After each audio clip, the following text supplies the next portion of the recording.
Father David here. You know, when I listen to Trump, it takes me back to my elementary school days when we used to play opposite day. Because listening to this man, his whole life is opposite. He says he's a genius, but he's threatened to sue his college if they release his transcripts. He says he loves our veterans, but in private calls them losers and suckers, and in public denigrates the heroic John McCain.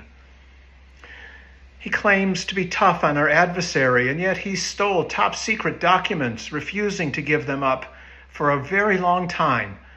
And who would be shocked if he has already shared much of those with his personal hero, Vladimir Putin? He claims to love women, and yet he has been found liable for sexual assault. And simply the way he treats women reporters, especially with his denigration and vitriol and dehumanizing of them, it tells a different story. He says he loves his blacks and his Hispanics, and yet he refused to rent to African Americans. And when Hurricane Maria hit Puerto Rico, he refused to give them aid that they desperately needed, instead turning them into a sideshow by throwing paper towels at them.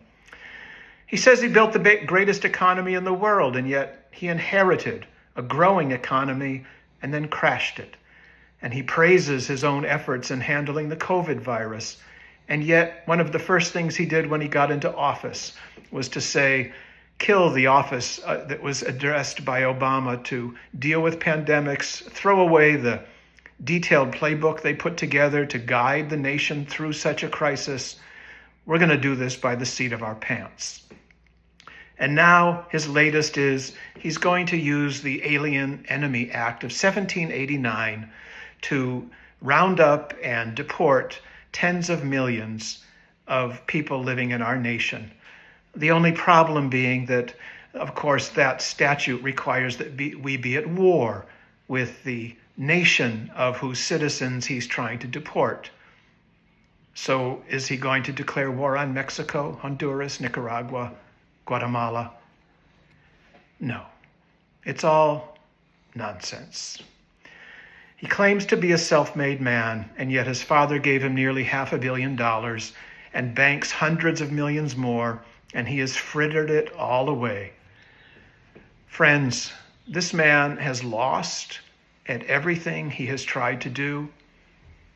He pretends to be a winner. Let's make sure he remains a loser next Tuesday. God bless you all.